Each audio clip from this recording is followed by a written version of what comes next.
Bună ziua și bine ați revenit pe canalul meu de YouTube. Numele meu este Tămaș Flavia și sunt elevă în clasa 9 la Colegiul Național Vasile Lucaciu din Baia Mare pe profilul Matematică Informatică. Iar astăzi suntem alături de Adriana Șoloi, care mi-a fost profesoară în gimnaziu și cu ajutorul căreia am obținut nota maximă la evaluare națională și am participat la diferite concursuri și olimpiade. Bună ziua și vouă! Mă bucur de întâlnirea cu tine, Flavia, și să sperăm că o să fie utilă întâlnirea noastră și pentru alți elevi. Lecția propusă de Flavia pentru astăzi este metoda mersului invers, o lecție care face parte dintr-un set de lecții la nivel de clasa 5-a și, bineînțeles, la nivel de clase primare, metode aritmetice de rezolvare a problemelor și, după cum bine știți, dacă sunteți în clasa 5-a, sigur vă reamintiți de lecția învățată în clasa 4-a. Metoda mersului invers, practic, ia lucrurile cumva de la cap la coadă, ca de obicei, și după aceea, mergând pe firul invers al poveștii din text, reușim să determinăm necunoscuta din problemă. Sunt mai multe tipuri de probleme care se pot rezolva cu metoda mersului invers. Flavia a propus aici un set de probleme și le luăm pe rând ca să aflăm orice număr necunoscut dintr-o egalitate. Practic, trebuie în primul și în primul rând să ne străduim, să ne amintim, dacă e cazul, operațiile matematice, ordinea operațiilor și cum se găsește orice număr necunoscut dintr-o operație matematică, adunare, scădere, înmulțire, împărțire, oricare din ele. Dacă aveți vreo dilemă legată de aflarea numărului necunoscut dintr-o operație matematică, ar fi bine să le reluăm puțin. Un termen din adunare știm că îl găsim prin scădere, oricare termen, din sumă scădem termenul cunoscut, un factor prin împărțire, găsim produsul împărțit la factorul cunoscut, descăzutul și scăzătorul, să vă reamintiți cum se calculează, și la fel de împărțitul și împărțitorul. Și o să reluăm și pe baza acestui exercițiu. În primul exercițiu propus, aflați numărul necunoscut din această egalitate A-8, totul împărțit la 4 plus 15 și totul înmulțit cu 5 egal 105. Se pune întrebarea ce valoare are A. Metoda mersului invers este cea care îmi spune să urmăresc operațiile în ordinea în care e firesc să se efectueze, iar apoi să o iau de la capăt. Asta înseamnă că voi începe cu ultima operație care ar trebui să fie efectuată. Știm că parantezele ne indică ordinea în care trebuie efectuate operațiile. Asta înseamnă că mă uit în paranteza rotundă, văd o scădere, dar scăderea are primul termen necunoscut, descăzutul, ceea ce înseamnă că nu poate fi efectuată. Dacă scăderea nu poate fi efectuată, următoarea operație care ar trebui efectuată este împărțirea la 4. Nici asta nu poate fi efectuată din cauza faptului că de împărțitul rămâne necunoscut. Apoi adunarea cu 15 la rândul ei va rămâne imposibil de efectuat și asta înseamnă că ultima operație care ar trebui efectuată este înmulțirea cu 5. Și atunci considerăm din toată această egalitate ca număr necunoscut, nu acel A la început, ci tot ce conține paranteza dreaptă. Și atunci copiem încă o dată, practic tot calculul acela, A-8 împărțit la 4 plus 15 și ne gândim că are rol de factor. Orice factor necunoscut se calculează prin împărțire, împărțim produsul la factorul cunoscut, prin urmare vom scrie 105 împărțit la 5. Și continuăm, considerăm, tot timpul ne uităm la ultima egalitate scrisă și observăm că paranteza dreaptă poate fi eliminată, nu-și mai are rostul, pentru că nici în fața ei, nici după ea, până la semnul egal, nu mai este altă operație.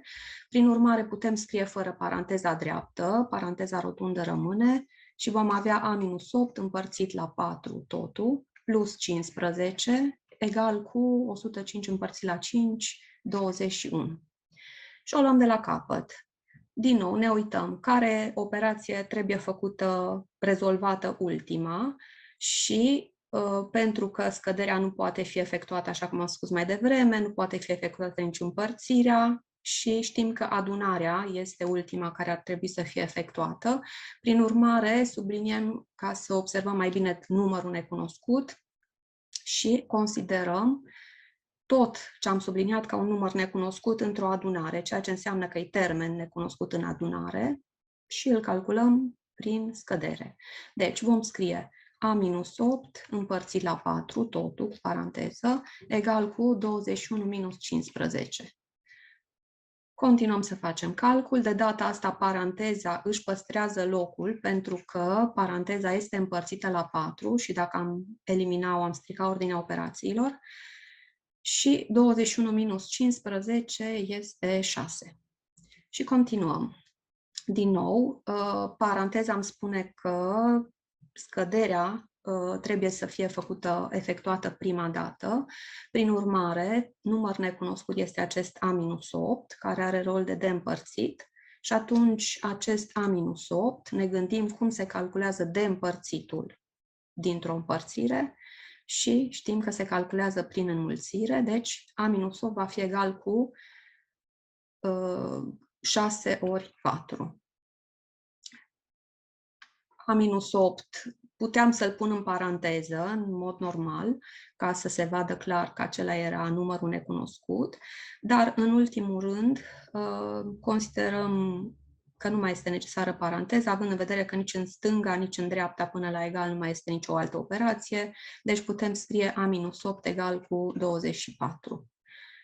Și atunci am ajuns la o variantă mult mai simplă a exercițiului. Asta înseamnă că din această scădere consider A număr necunoscut, are rol de descăzut, deci descăzutul, știm toți, se calculează, un descăzut necunoscut, bineînțeles, se calculează prin adunare, 24 plus 8. Deci A va fi egal cu 32. Și în felul acesta, metoda mersului invers, practic, a luat fiecare operație de la dreapta spre stânga, adică în ordinea inversă a mersului pe care ni-l dă ordinea efectuării operațiilor.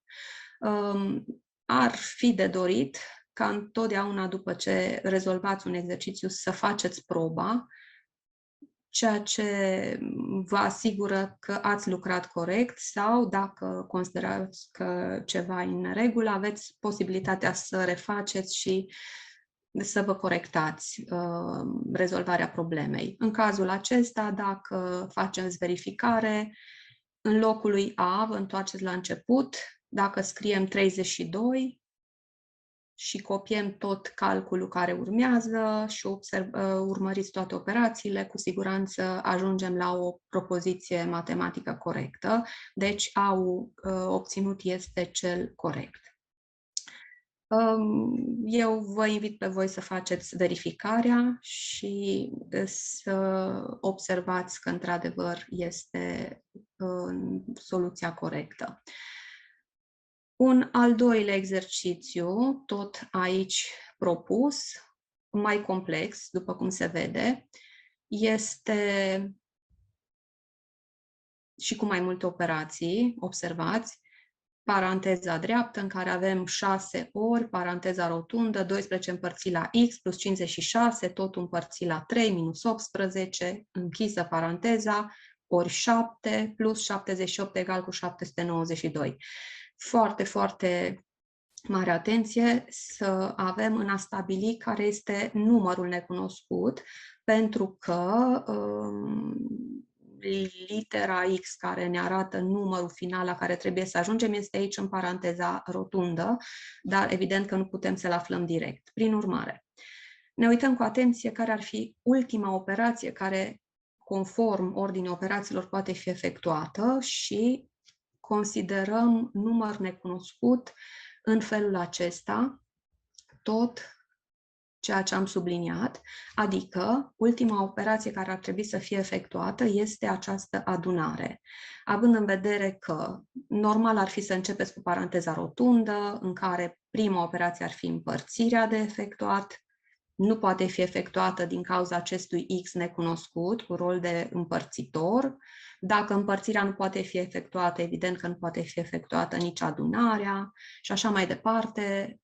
Paranteza rotundă nu poate fi efectuată, prin urmare, înmulțirea cu 6 nu va putea fi efectuată, împărțirea la 3 nu va putea fi efectuată, scăderea lui 18 și totul înmulțit cu 7. Deci, tot ce am subliniat rămâne număr necunoscut și atunci, fără să-l mai notăm cu altă literă, știu că se poate practica și acest mod de a scrie, considerăm că tot ce am subliniat este termen necunoscut într-o adunare. Și ca orice termen necunoscut, știm că îl calculăm prin scădere. Din sumă scădem termenul cunoscut. Prin urmare, dacă considerăm acest număr necunoscut, îl copiem încă o dată cu tot ce este scris în paranteză și, așa cum am spus, îl vom calcula ca 792 minus 78. Facem scăderea, paranteza dreaptă încă va trebui să rămână, așa că avem răbdare să copiem fiecare operație și semn matematic, fără greșeală, să sperăm, da?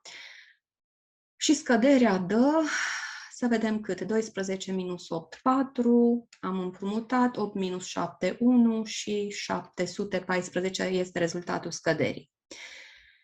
Mersul invers zice, din nou caută ultima operație care ar trebui efectuată într-o ordine normală a efectuării operațiilor.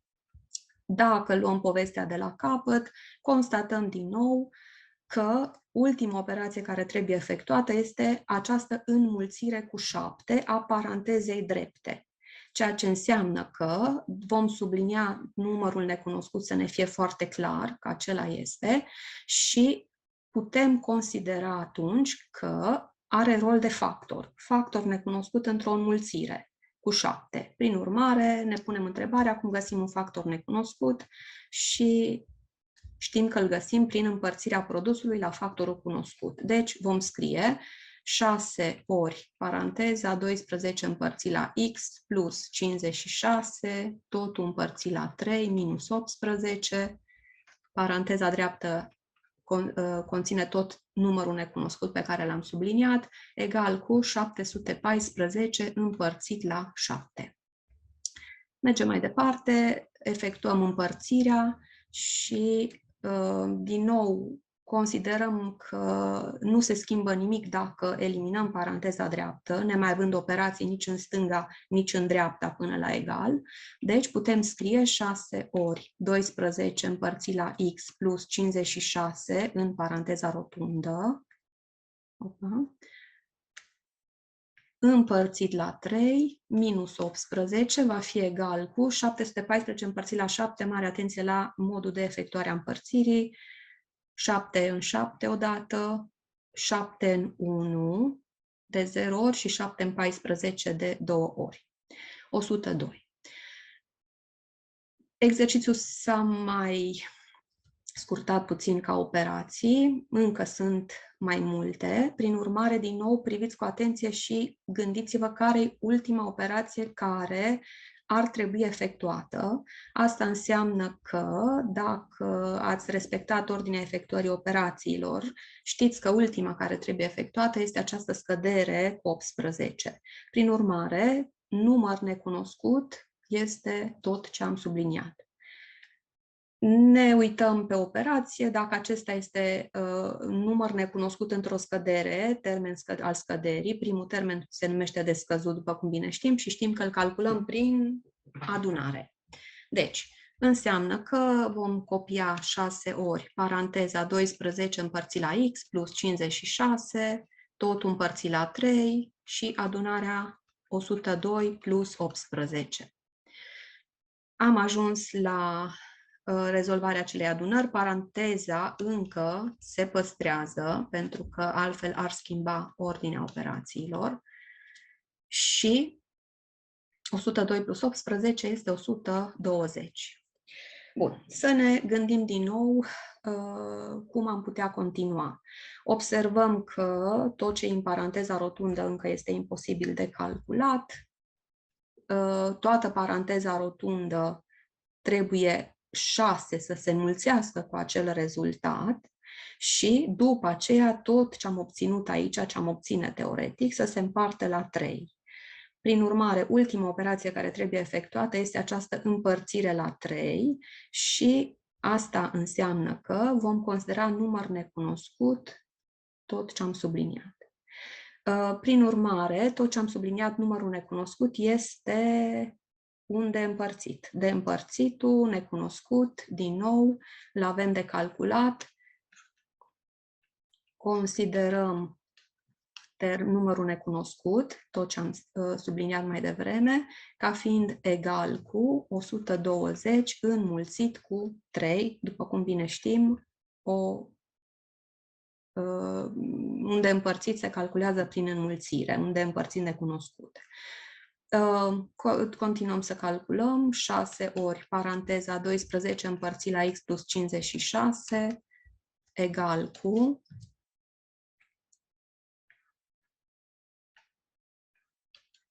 360, da? 120 ori 3 și calculele cred că au devenit mult mai simple față de ce a conținut exercițiul la început. Din nou, paranteza rotundă imposibil de calculat, dar 6 trebuie să se înmulțească cu rezultatul acelei paranteze. Prin urmare, considerăm că paranteza are rol de număr necunoscut în această egalitate și observăm operația care este cuprinsă în egalitate. Prin urmare, avem de calculat un factor necunoscut și acest factor necunoscut, 12 împărțit la x plus 56, el este factorul necunoscut, se va calcula, după cum bine știți, prin împărțire. 360 împărțit la 6, paranteza cred că e clar că poate fi eliminată, neavând operații nici în stânga, nici în dreapta până la egal. Putem scrie atunci 12 împărțit la x plus 56 egal cu 60. Din nou, ne uităm ce operații sunt, deja mult mai simplu de lucrat. Avem doar două operații, o împărțire și o adunare. Ordinea operațiilor zice întâi efectuăm împărțirea, dacă poate fi efectuată, după care adunarea, dar pentru că împărțirea are al doilea element necunoscut, împărțitorul, nu poate fi efectuată, prin urmare, ultima operație care ar trebui efectuată este adunarea și înseamnă că acesta este numărul necunoscut. Îl observăm din nou, ce rol are în acest calcul, are rol de termen, tot ce am subliniat are rol de termen necunoscut într-o adunare, primul termen al adunării, prin urmare 12 împărțit la x va deveni egal cu termenul adunării, îl aflăm prin scădere, 60 minus 56, da? Din sumă scădem termenul cunoscut, deci 12 împărțit la x va fi egal cu 60 minus 56 este 4. Și ajungem la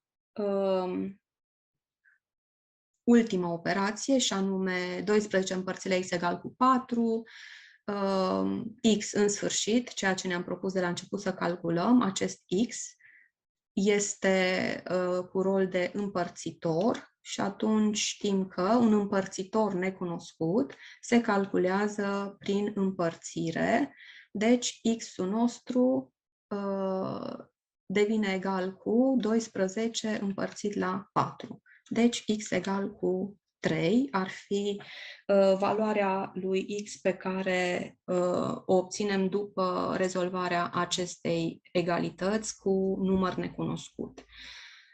Destul de multe operații, evident, pentru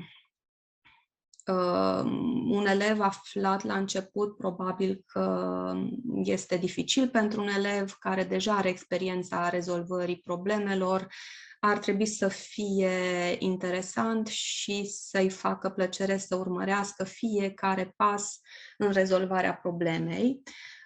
Foarte, foarte important să stăpânim ordinea operațiilor și, bineînțeles, modul în care se calculează fiecare număr în funcție de calitatea pe care o are în operația respectivă, de termen, în adunare, în scădere sau în factori, în înmulțire, împărțire. Verificarea, vă invit să o faceți voi, este sigur de lucrat pe această verificare, să înlocuim valoarea lui x cu 3 în calculul de început și să urmărim fiecare calcul care trebuie efectuat. Și cu siguranță, dacă verificarea o faceți urmărind fiecare calcul, în partea stângă a egalității trebuie să obțineți acest 792, pe care îl avem și în partea dreaptă a egalității. Vă invit să faceți voi verificarea și să vă asigurați că, într-adevăr, x egal cu 3 este valoarea corectă a acestui calcul. Acestea au fost primele 2 exerciții pentru a afla un număr necunoscut, folosind, așa cum am zis, metoda mersului invers, în care, încă o dată zic, tot timpul căutăm să vedem care e ultima operație care ar trebui să fie efectuată. Și cu ea, practic, începem și în felul ăsta ne lămurim și care este numărul necunoscut din acea etapă de rezolvare, pentru că, după cum vedeți, tot timpul numărul necunoscut capătă altă formă pe măsură ce am parcurs rezolvarea. În rest, multă atenție la un astfel de calcul, pentru că orice mică ezitare ne poate da munca peste cap, dar important este să știm să ne redresăm și să găsim calea corectă după aceea. Să vedem un al doilea exercițiu. Un al doilea exercițiu, dacă în primul exercițiu nu am avut un text, nu știu, cu multe informații, cumva era un text, dar un text matematic, chiar dacă este doar atât aflați numărul necunoscut, toate informațiile erau deja structurate aici, scrise, prin simboluri matematice, prin operații matematice. În următoarea problemă pe care Flavia vă propune, este o problemă cu text. Și acum știm că nu întotdeauna ne place să citim textul, dar vă invit să citiți textul cu mare atenție, să-l citiți odată, să-l citiți de 2 ori, de câte ori e necesar, astfel încât fiecare să înțeleagă fiecare indiciu pe care problema o dă. În general, toate problemele care se rezolvă cu mersul invers au etapele foarte, foarte bine scrise și, bineînțeles, un rezultat final la care trebuie să ajungem și se pune întrebarea de la ce am pornit. Deci un fel de muncă de investigație, de detectiv. Să găsim noi, așa, facem o magie, să găsim un număr, dar nu ghicind, pentru că dintr-un astfel de text n-ai cum să ghicești numărul. Și acum să vedem concret despre ce e vorba. Problema 2 spune așa. Bunica Alexandrei a mers la piață cu un coș cu mere.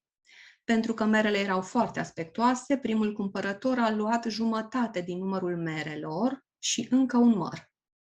Cel de-al doilea cumpărător a luat jumătate din numărul merelor rămase și încă un măr. Al treilea cumpărător a luat jumătate din numărul merelor rămase și încă un măr. Bunica a constatat că mai avea doar 3 mere în coș. Câte mere avea bunica când s-a dus la piață? Sunt foarte multe informații, foarte bine structurate, dar pentru că fiecare trebuie să-și lămurească informațiile pe care problema le enumeră aici, vă invit să mai citiți odată sau de câte ori credeți că e necesar informațiile din problemă, astfel încât să puteți pleca cu ele foarte bine clarificate la lucru. Acum, o astfel de problemă cu mersul invers, evident că o putem rezolva și o putem transforma, cred că, într-un desen. Ar fi cel mai bine, pentru că la nivel de clasa 4, clasa 5 ar fi cel mai simplu. Și atunci, pentru că ar fi de dorit ca toate cuvintele astea să ia forma unui desen, cel mai simplu desen ar fi sub forma unor segmente. Și atunci am putea să desenăm un segment pentru numărul merelor de la bun început. Să vedem cât să-l desenăm. 2, 4, 6. Mă gândesc să-l desenăm mai mare.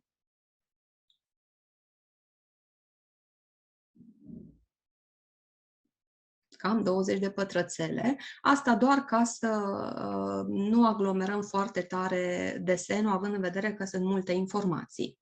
Deci, segmentul de început care să reprezinte numărul merelor din coș, numărul cu care bunica Alexandrei merge la piață, numărul de mere din coș. Și acum, pe rând, merele sunt luate de fiecare cumpărător în felul următor. Zice așa. Primul cumpărător. Primul cumpărător ia jumătate din mere. Jumătate. Primul cumpărător ia jumătate din numărul merelor și încă un măr. Cum am putea reprezenta lucrul ăsta? Am putea să vedem ce înseamnă jumătate. Cred că știm toți.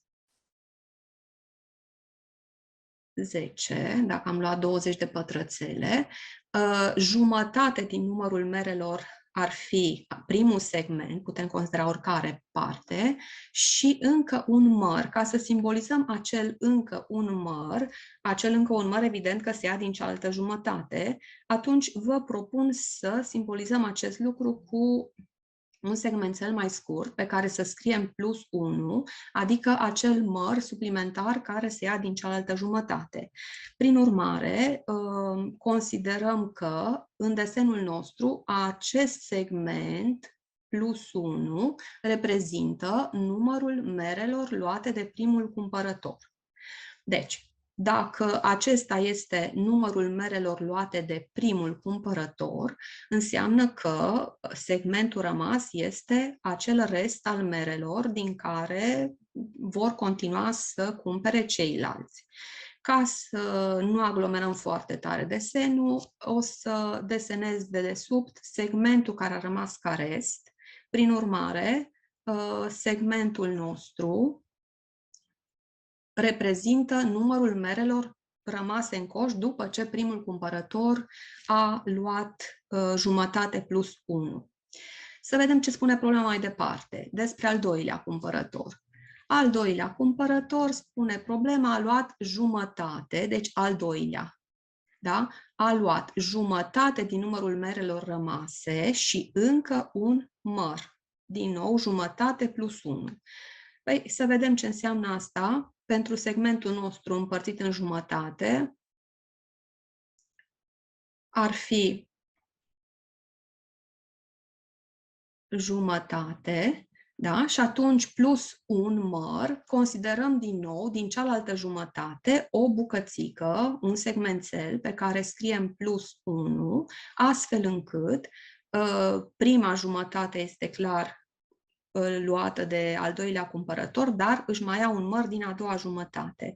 Deci, din nou, putem scoate în evidență că al doilea cumpărător a luat această parte din desen, jumătate plus 1 din restul rămas după ce a luat primul cumpărător. Deci, al doilea cumpărător a luat partea subliniată. Mergem la al treilea cumpărător. Al treilea cumpărător își ia și el partea din rest. Prin urmare, luăm deoparte restul, da? Toată bucata aceasta este restul. Deci, restul nostru ar însemna acest segment și din acest segment, al treilea cumpărător ia jumătate din numărul merelor rămase și încă un măr. Din nou, problema vine și ne spune asemănător cu ceilalți. Deci, al treilea cumpărător a luat jumătate din numărul numerelor rămase și încă un măr. Foarte, foarte important, tot timpul să aveți în minte faptul că se ia din rest. Și de aceea am și luat resturile deoparte, să se vadă clar că fiecare ia din restul rămas. Deci, jumătate plus 1, da? Dacă acest segment reprezintă restul, după ce a cumpărat al doilea cumpărător, jumătate împărțim, știm, în două, părți egale, bineînțeles, și jumătate plus 1 înseamnă, din nou, la partea luată de al treilea cumpărător să mai adăugăm un segmentel plus 1. Deci, partea luată de al treilea cumpărător este aceasta, al treilea cumpărător. Și după ce își cumpără și al treilea cumpărător merele, bunica constată că mai are 3 mere în coș. Deci, rezultatul acesta de 3 mere considerăm acum că trebuie reprezentat și el. Dar, care-i restul? Evident, bucățica rămasă după ce al treilea cumpărător și-a făcut și el, a cumpărat și el merele. Deci, înseamnă că acele 3 mere își găsesc locul aici pe desen. Și atunci, dacă fiecare informație din text a fost reprezentată, sigur că puteți alege și alt mod de reprezentare, asta vă propun eu, constatăm că dacă facem drumul înapoi, vom reuși, evident, să calculăm, să ne dăm seama, prin calcul și nu ghicind, câte mere au fost în coș la început.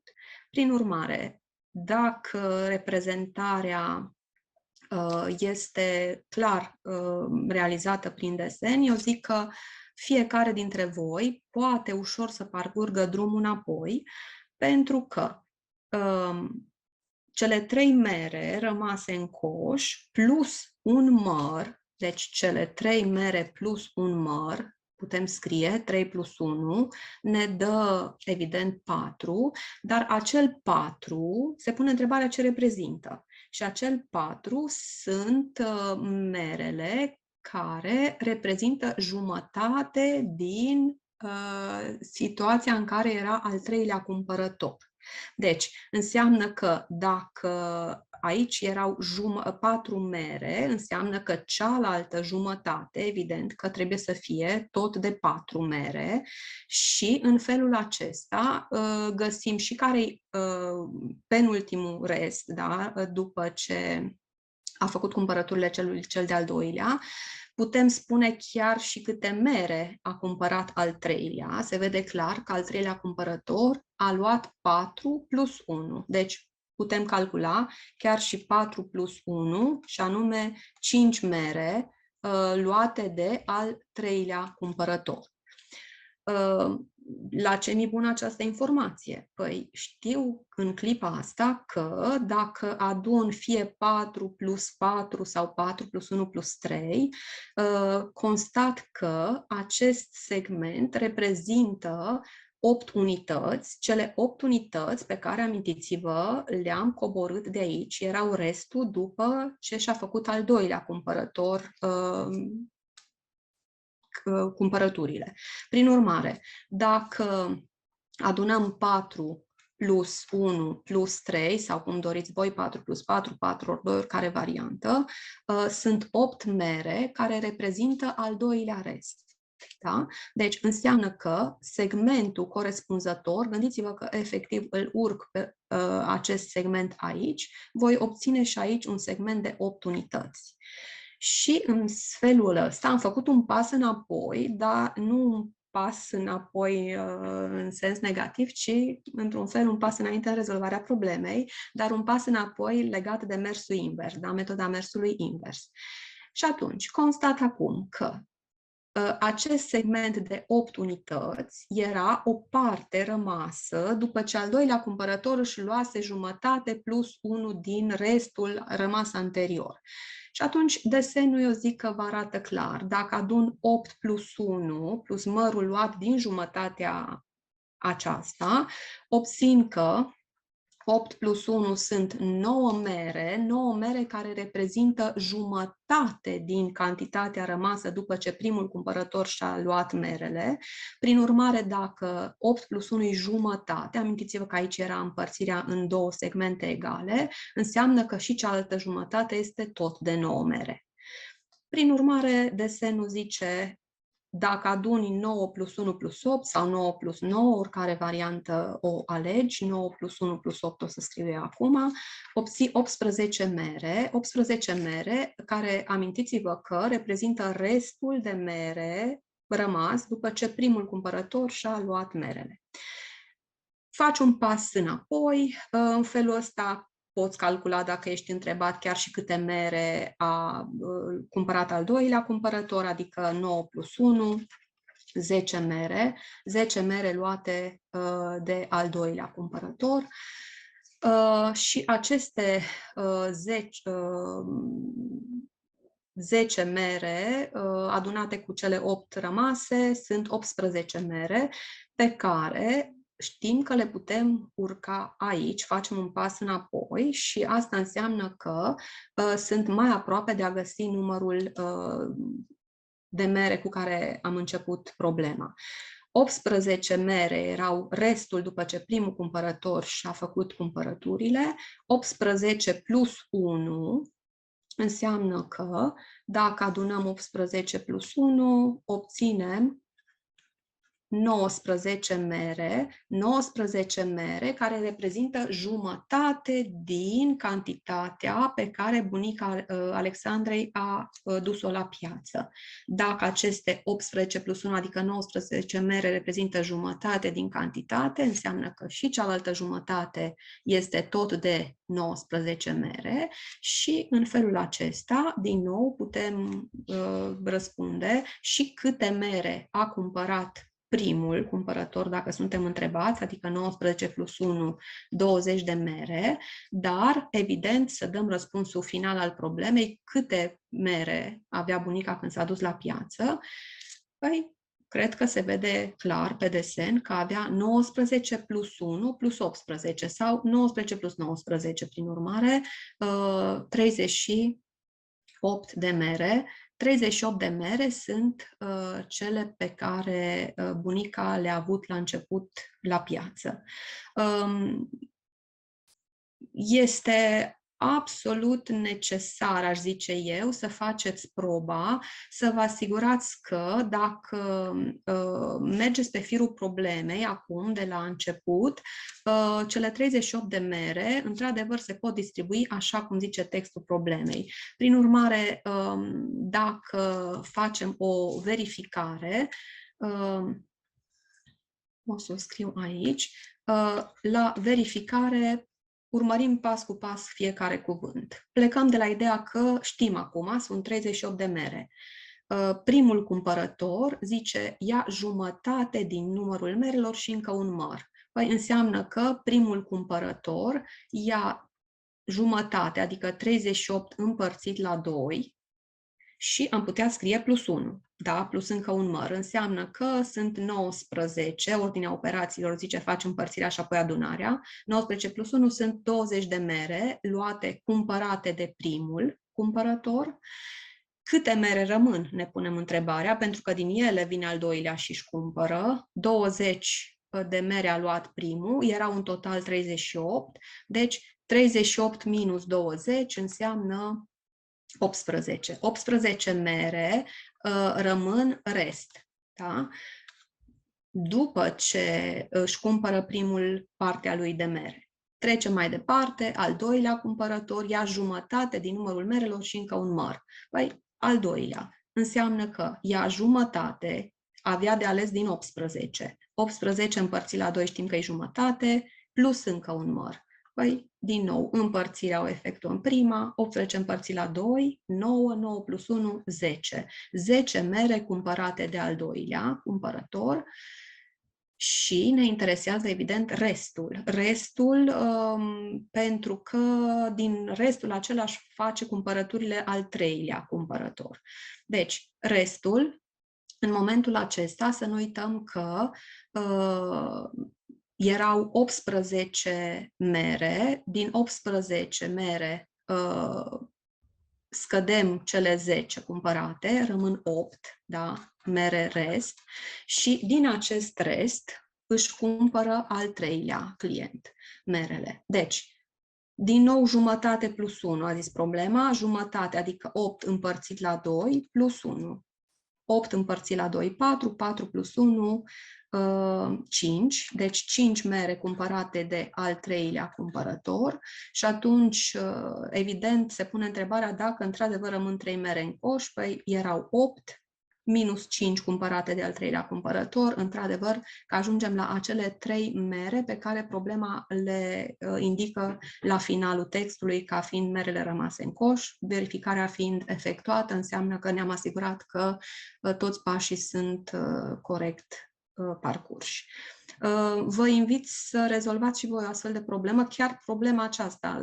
Ați putea să o rezolvați fiecare dintre voi încă o dată și să vedeți dacă puteți reprezenta în desen fiecare informație din textul ei și, evident, dacă reușiți să parcurgeți fiecare etapă de rezolvare, sunt convinsă că da, dar face parte din modul de a învăța să nu te mulțumești doar cu a avea senzația că e clar și ușor și ai înțeles. Trebuie fiecare să facă rezolvarea în ritmul lui și cu mintea lui și, de ce nu, să veniți cu alte propuneri de rezolvare. La urma urmei, nu este singura modalitate de rezolvare. Aceasta a fost problema 2, propusă în această lecție. Să trecem la următoarea problemă. Problema 3, asta în principiu știu că face mare plăcere copiilor, pentru că e un fel de joculeț în care te gândești la un număr și faci tot felul de operații cu acel număr și ajungi la un rezultat. În felul ăsta îți impresionezi colegii că știi o mică magie să faci. Magia, practic, e un calcul matematic și, prin urmare, uite că matematica e prezentă peste tot. Metoda de rezolvare pe care o puteți alege aici, cred că depinde de fiecare. Dacă vă place să desenați, ați putea să desenați fiecare informație din problemă sau să transformați într-o scriere matematică. Mă gândesc să le facem pe amândouă. Să vedem ce zice textul problemei. Problema 3 spune: Victor a ales un număr, l-a înmulțit cu 5, l-a produs, a adunat 32, suma obținută a împărțit-o la 8 și din cât a scăzut 12, obținând 2. Ce sumă a ales Victor? Ce număr a ales Victor? Dacă vă place să desenați, o metodă de rezolvare ar fi să puneți în evidență fiecare informație pe care problema vă indică în textul ei prin desen, nu știu, cu ajutorul unor cerculețe, pătrățele, dreptunghiuri. Aș putea să folosesc un dreptunghi, de exemplu, și să facem câte un pas pentru fiecare informație pe care problema o spune aici. Deci, dacă în acest pătrățel am numărul ales de Victor, nu știu cât este, dar ce știu? Că îl înmulțește cu 5 și în felul acesta face o transformare asupra numărului, deci înmulțește numărul cu 5, zice problema, să-l înmulțească cu 5. În felul acesta, numărul inițial se transformă. dacă îl înmulțește cu 5, va ajunge să obțină un alt număr. Ce spune mai departe? Numărul pe care îl obține, zice, la produs a adunat 32.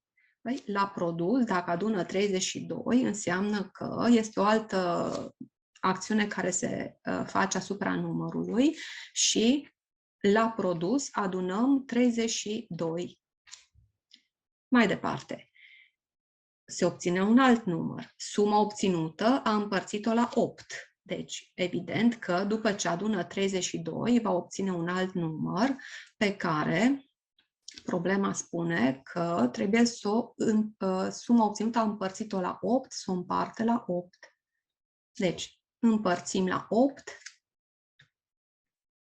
și din ce a obținut în urma împărțirii la 8, zice a scăzut 12. Deci înseamnă că obține un nou rezultat din care scade 12. Și dacă scade 12, ajunge la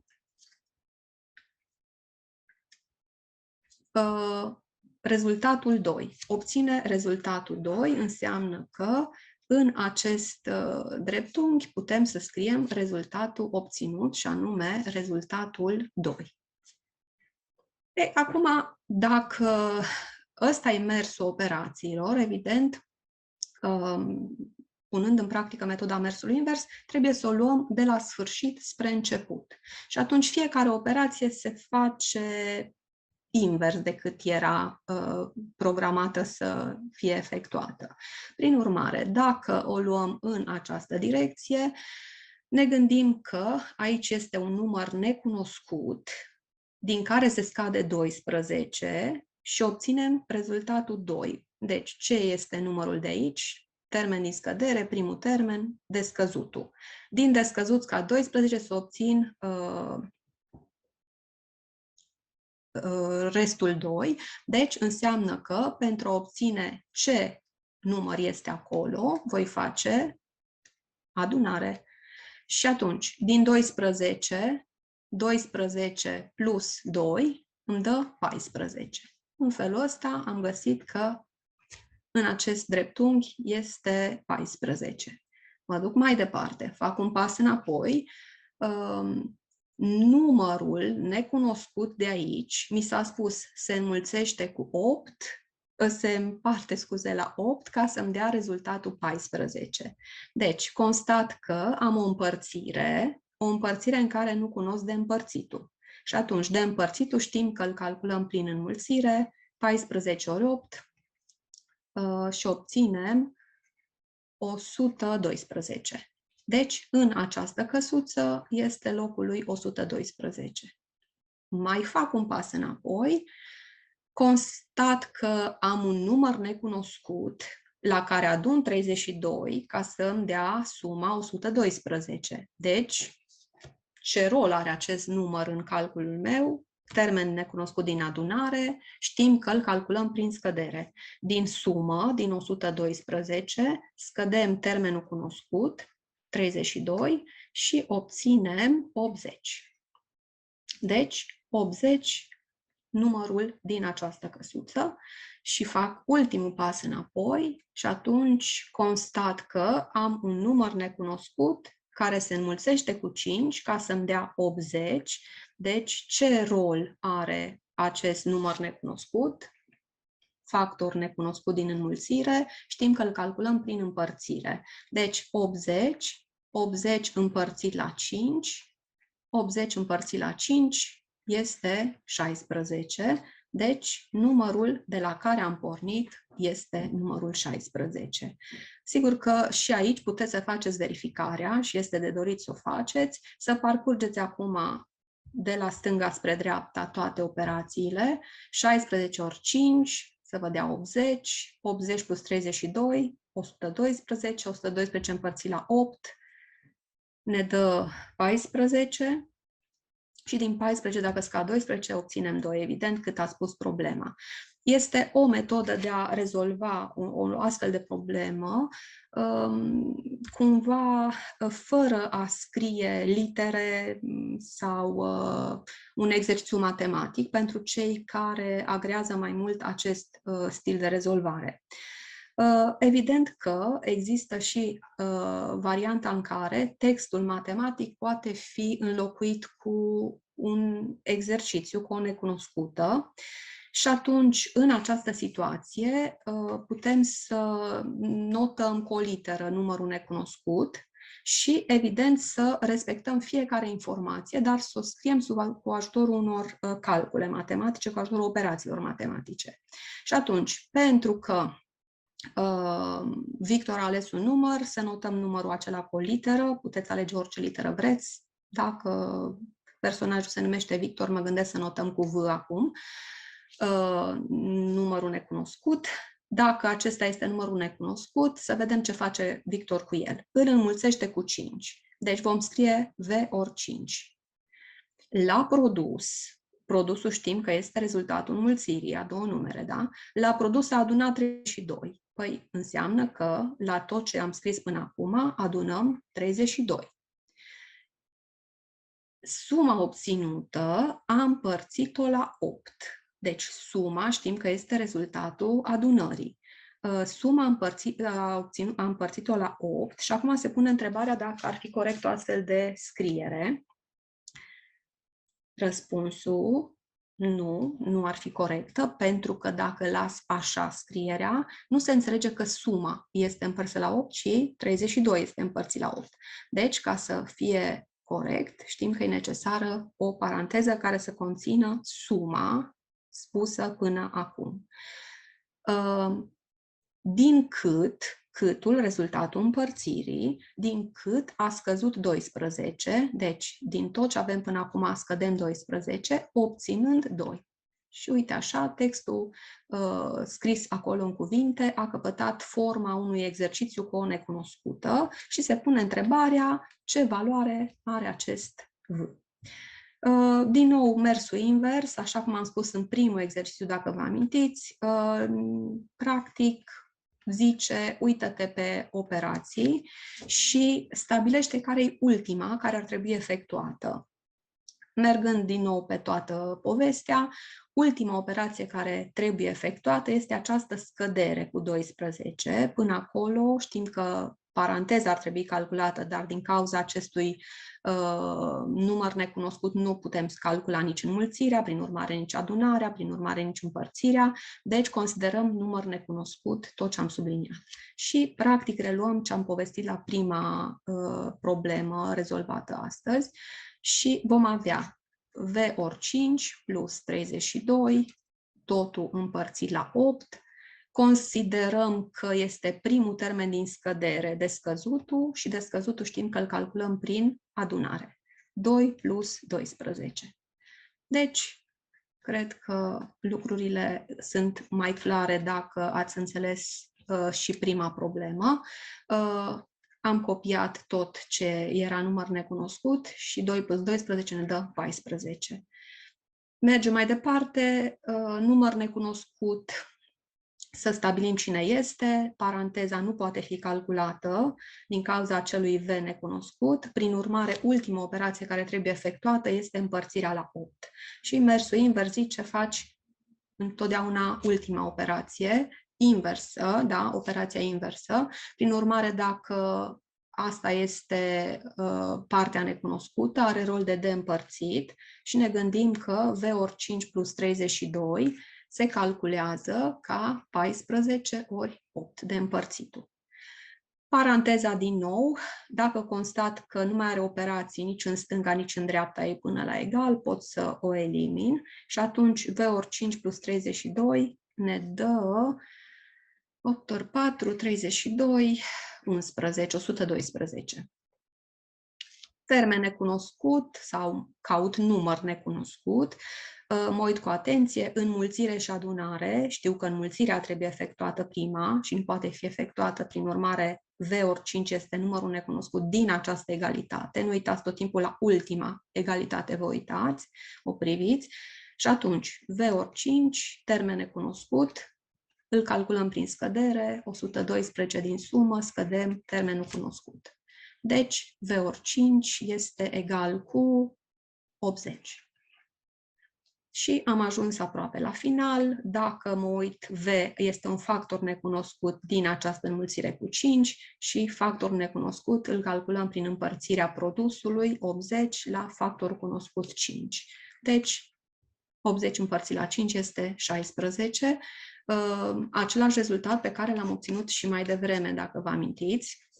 Indiferent câte metode de rezolvare aplicați unei probleme, la final rezultatul trebuie să fie același, altfel ceva n-a funcționat corect. Acum, pentru că problema a fost rezolvată deja în două metode, cred că este suficient de clar că soluția corectă este 16, numărul căutat de Victor, dar, evident, de obicei nu cred că faceți rezolvarea prin două metode, așa că este de dorit să faceți întotdeauna verificarea și să vă asigurați că ați lucrat corect, înlocuindu-l din nou pe acest 16 în egalitatea scrisă și urmărind operațiile să vă asigurați că ajungeți la 2 egal cu 2. Egalitatea pe care trebuie să o obțineți la finalul verificării.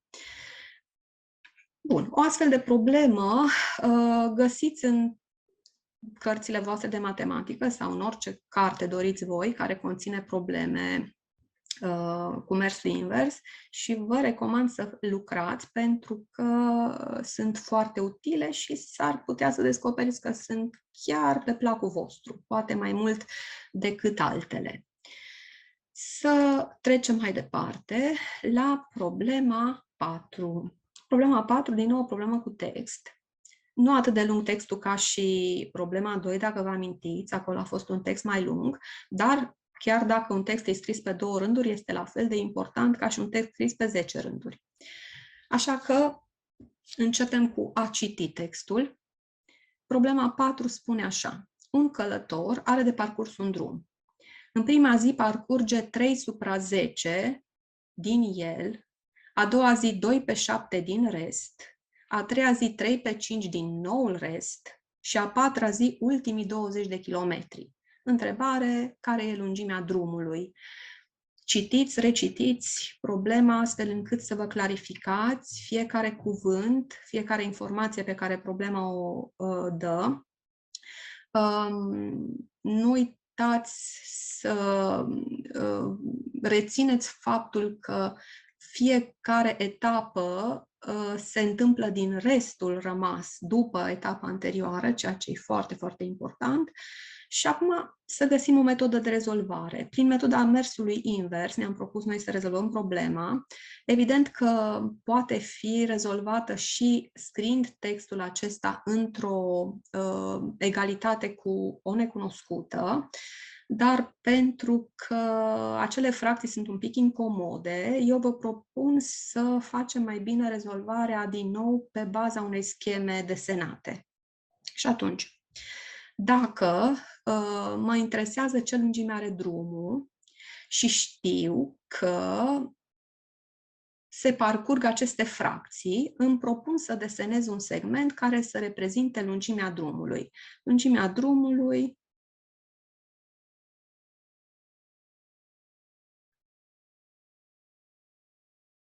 să fie un segment mai mare, mă gândesc, astfel încât să ne convină să-l împărțim după aceea ușor.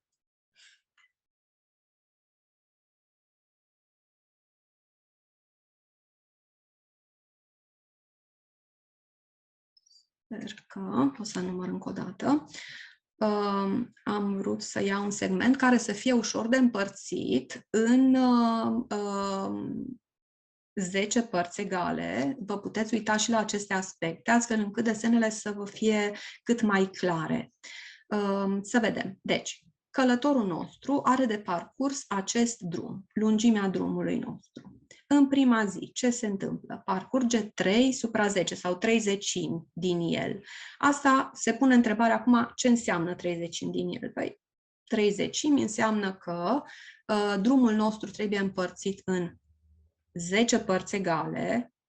3, 4, 5, 6, 7, 8, 9, 10 părți egale și călătorul nostru în prima zi parcurge 3/10 din el, a treia parte din el. Asta înseamnă că putem considera oricare 3 părți egale din drum. Acum, ca să nu fie, știu eu, greu de reprezentat, să considerăm că primul călător parcurge primele 3 părți din drum, cum ar fi și firesc la urma urmei.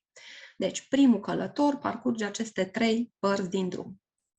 Înseamnă că tot ce a rămas aici reprezintă restul pentru a doua zi.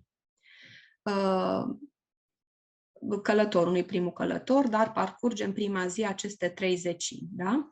A doua zi parcurge 2/7 din rest.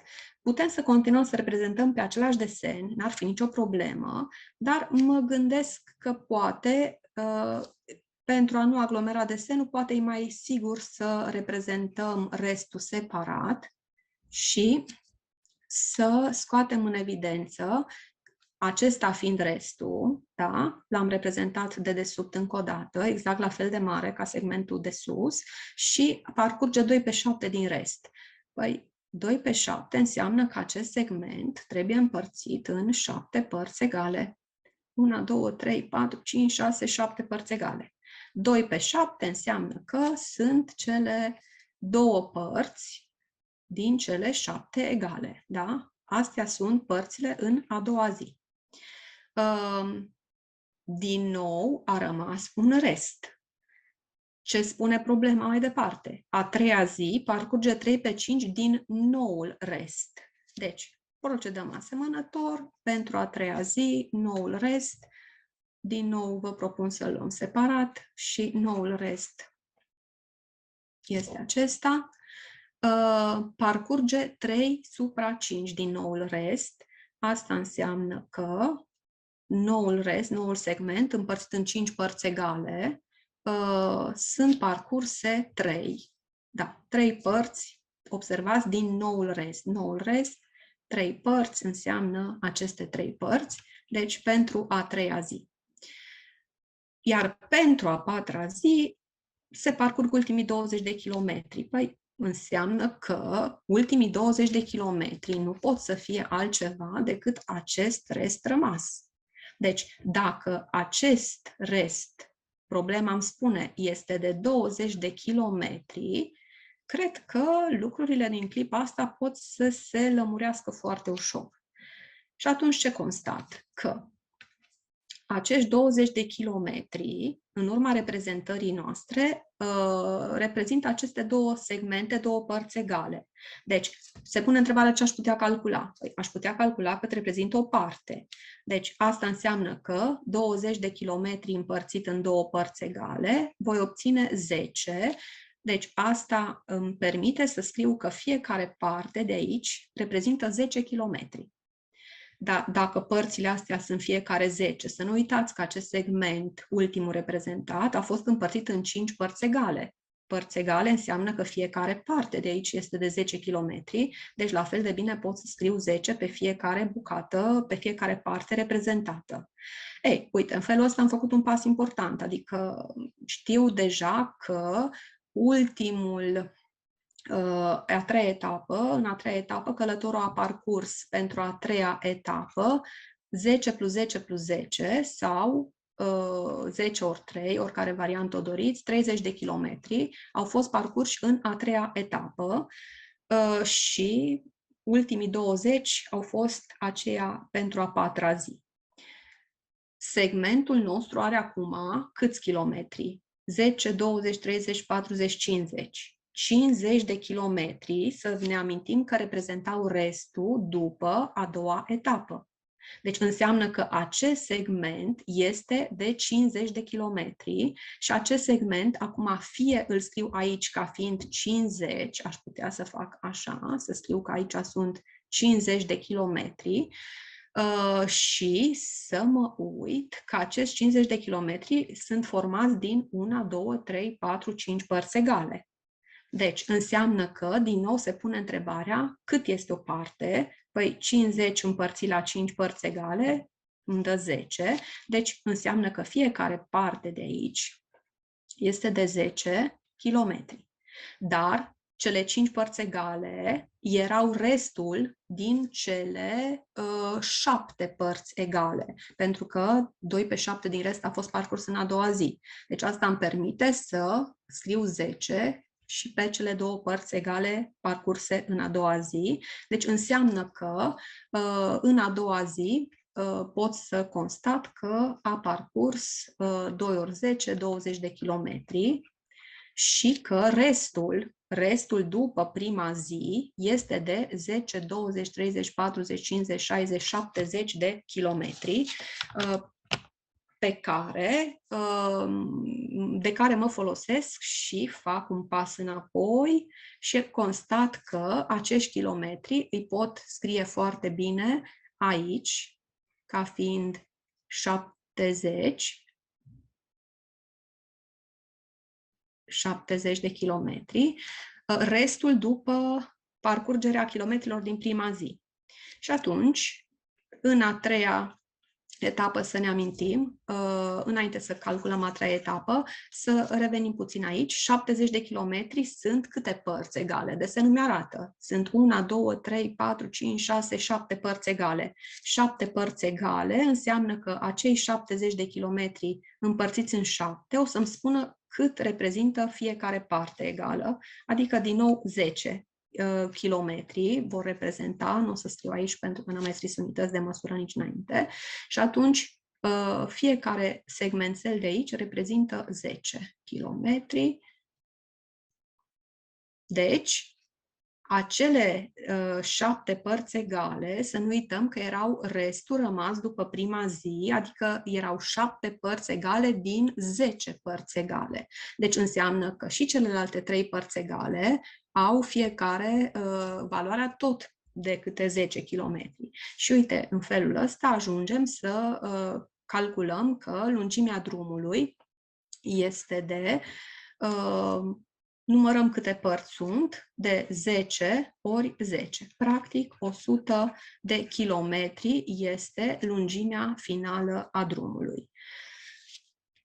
Este, din nou, de dorit să faceți verificarea, să vă luați textul de la început și să parcurgeți problema, dar folosindu-vă de acești 100 de kilometri și să calculați până la final, astfel încât pentru a patra zi să vedeți că vă rămân ultimii 20 de kilometri și atunci lucrurile sunt clar rezolvate și corect rezolvate. Vă invit pe voi să faceți această verificare.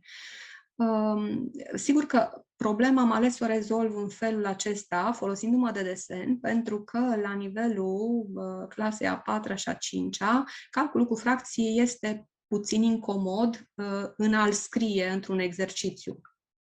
Prin urmare, dacă voi stăpâniți foarte bine calculul cu fracții, evident că rezolvarea problemei poate să capete și altă formă de scriere și dacă sunt curioși și curajoși, puteți să o faceți și să-i trimiteți Flaviei rezolvarea propusă de voi în acea formă.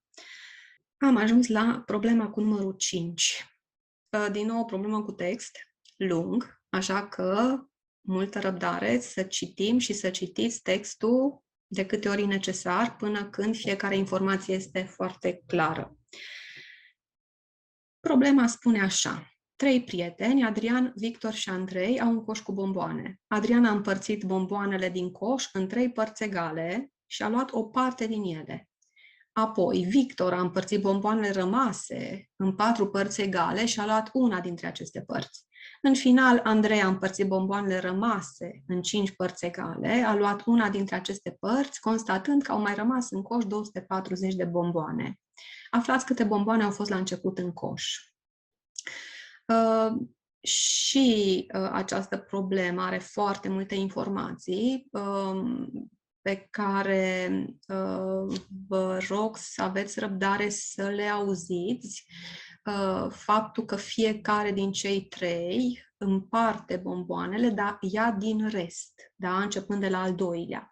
Prin urmare, atunci când vom rezolva, fie că vom reprezenta prin desen ca să ne fie ușor de făcut, fie printr-o scriere matematică într-o egalitate, tot timpul trebuie să vă gândiți care e restul, pentru că Victor și Andrei împart bomboanele și își iau din restul rămas.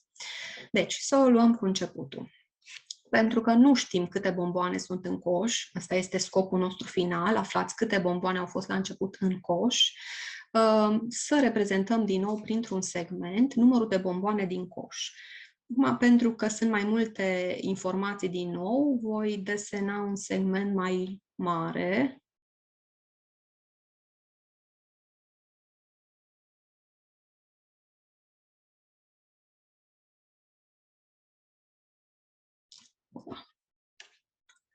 O luăm de la început.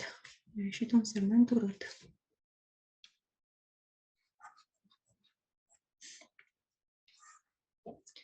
Deci, un segment și segmentul să reprezinte numărul bomboanelor care au fost la început în coș. Faptul că Adrian împarte bomboanele în 3 părți egale, mă gândeam să iau un segment pe care să ne fie ușor să-l împărțim în 3 părți egale și atunci voiam să-l iau să nu fie nici prea mic, nici prea mare, 12 centimetri pe o foaie de matematică, de cai de matematică ar însemna 24 de pătrățele. Deci, 2, 3, 4, 5, 6, 7, 8, 9, 10, 11, 12. Bun. Se vede că l-am luat cum am vrut. Să-l împărțim în 3 părți egale. Dacă l-am considerat de 12 cm, împărțit în 3 părți egale, fiecare parte trebuie să aibă 4 cm. O parte, a doua parte, 4 și 1, 2, 3, 4, a treia parte. Da? 3 părți egale. Important să fie părți egale. Și acum, ce zice problema că se întâmplă? Adrian, primul, împarte bomboanele în 3 părți egale și ia o parte din ele. Deci, asta înseamnă că putem considera că Adrian își ia partea lui, poate să fie aceasta, de exemplu. Deci, aceasta este partea luată de Adrian. Victor își ia și el partea lui, dar atenție mare, își ia bomboanele rămase din rest. Deci, Adrian a împărțit în 3 părți egale și ia o parte din ele, apoi Victor a împărțit bomboanele rămase în 4 părți egale și ia una din aceste părți. Deci, din nou, restul, dacă nu doriți să vi se aglomereze foarte tare desenul, să nu uităm că restul este partea rămasă după ce Adrian își ia bomboanele. Deci, asta înseamnă că segmentul îl desenăm de desubt, la fel de mare ca și segmentul rămas aici cu rol de rest. Da, dacă doriți puteți să scrieți că acela este restul. Și să vedem, Victor împarte în 4 părți egale. În 4 părți egale înseamnă că ne putem folosi puțin și de împărțirea de mai devreme, dacă doriți să vă scurtați puțin munca, și pentru că aici erau 2 părți din ce a fost la început, înseamnă că dacă fiecare parte o mai împărțim în jumătate, avem cele 4 părți egale. Da? Deci sunt jumătate și încă o dată jumătate. Și în felul acesta, Victor își ia partea lui, deci Victor împarte în 4 părți egale și ia una din aceste părți. Păi, Victor poate să-și ia prima parte. Victor. Rămân celelalte 3 părți egale pentru Andrei. Ce face Andrei? Andrei împarte bomboanele rămase în 5 părți egale, deci din nou își ia din bomboanele rămase. Asta înseamnă că bomboanele rămase reprezintă aceste 3 părți după ce își ia Victor bomboanele lui și acest segment vine Andrei și îl împarte în 5 părți egale. 5 părți egale.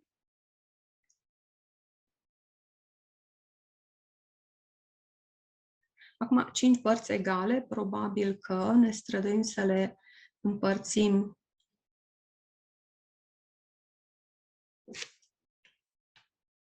cât mai bine.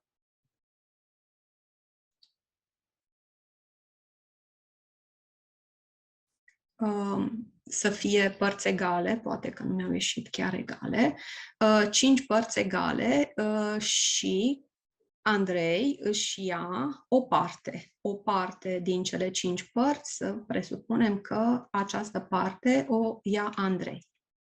Din cele 5 părți egale și ce constată? În urma tuturor acestor împărțiri de bomboane, în coș rămân 240 de bomboane. Deci asta, eu zic că se vede clar că bomboanele rămase sunt reprezentate de această parte de desen. Acestea sunt cele 240 de bomboane rămase în coș. Acum, nu ne rămâne decât să facem drumul înapoi. Ce presupune drumul înapoi? Păi ne uităm pe desen. 240 de bomboane reprezintă câte părți din ultimul desen? Dacă numărați cu atenție, sunt 1, 2, 3, 4 părți egale. Să nu uităm că în părți egale trebuie să împărțim desenul. Deci, ca să calculăm o parte, facem împărțirea lui 240 la 4. Obținem 60, deci 60 de bomboane reprezintă fiecare parte din cele 4. Putem să scriem aici 60 pe fiecare parte și în felul acesta cele 240 de bomboane constat că au fost în felul acesta împărțite, dar și partea luată de Andrei este la egalitate cu celelalte, deci la fel de bine putem scrie și aici 60 și așa este corect să fie.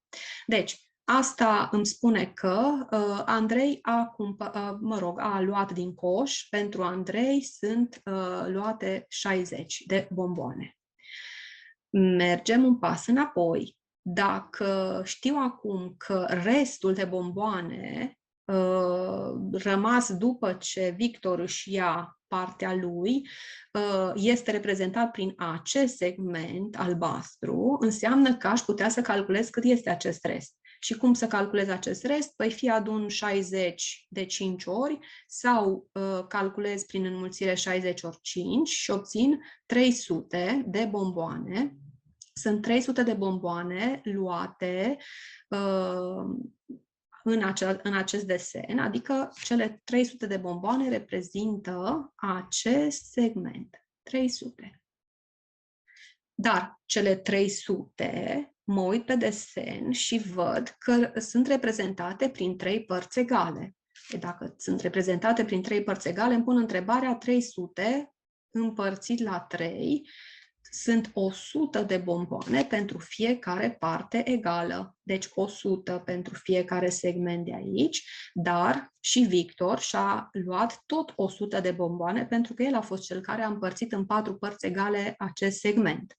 Deci în felul acesta constat că Victor a luat din coș 100 de bomboane.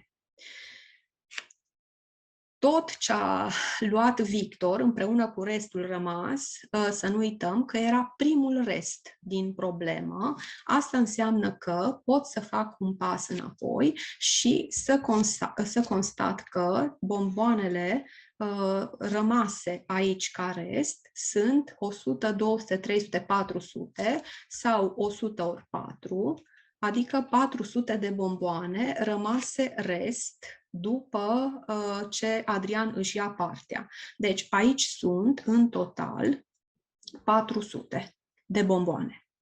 Dacă sunt 400 de bomboane, constat, conform desenului, că segmentul era împărțit în două părți egale. Din nou, pot calcula în această situație cât reprezintă o parte. Deci, 400 împărțit la 2 sunt 200 de bomboane pentru fiecare parte, deci 200, 200, dar Adrian a fost cel care a împărțit la început numărul de bomboane în 3 părți egale. Dacă cele două părți egale, fiecare reprezintă 200, înseamnă că și cea de-a treia parte reprezintă tot 200. Și astfel, practic, ajungem să observăm că Adrian a luat din coș 200 de bomboane și mai mult decât atât să ajungem la răspunsul cerut de problemă și anume câte bomboane au fost la început în coș? Păi 200 plus 200 plus 200 sau 200 ori 3. 200 ori 3, 600 de bomboane au fost la început în coș. Din nou, dacă vrem să ne asigurăm că am lucrat corect, evident, vă recomand să faceți proba, adică să luați acele 600 de bomboane, să treceți din nou prin textul problemei și să observați că, într-adevăr, lucrurile se întâmplă așa cum zice problema, astfel încât, la final, să rămână în coș 240 de bomboane. Și problema aceasta poate fi transformată și într-o scriere matematică printr-un exercițiu cu o necunoscută, dar mă gândesc că este mult mai clar și mai evident ce se întâmplă deocamdată la momentul acesta, lăsând rezolvarea așa prin desen. După aceea, în clasele mai mari, evident că o să vi se pară poate chiar mai la îndemână să scrieți acele egalități din care să aflați numărul necunoscut. Dacă doriți, puteți să o faceți și acum și din nou să trimiteți rezolvarea voastră Flaviei și să avem mai multe tipuri de rezolvare pentru aceeași problemă. Nu uitați faptul că ați asistat la rezolvarea unor probleme și poate chiar aveți starea și senzația că ați înțeles tot ce s-a întâmplat aici, nu îi suficient pentru ca voi să fiți foarte, foarte bine pregătiți în rezolvarea acestor probleme. Așa că recomandarea mea este să reluați toate problemele pe care le-ați văzut, să încercați să le rezolvați singuri și, evident, să rezolvați alte probleme asemănătoare pe care le găsiți în orice carte, fie manualul de la școală, fie alte culegeri, cu metoda mersului invers. Nu este nimic complicat, atâta vreme cât știm cele 4 operații și știm cum se află fiecare număr necunoscut dintr-un calcul pe care l-am identificat, cred că lucrurile după aceea se pot rezolva foarte ușor.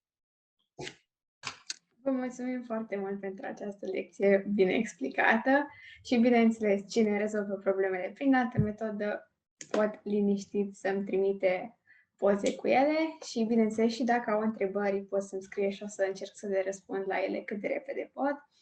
Și noi probabil o să ne revedem data viitoare. O zi frumoasă! La revedere! Mulțumesc și eu! O zi frumoasă! La revedere!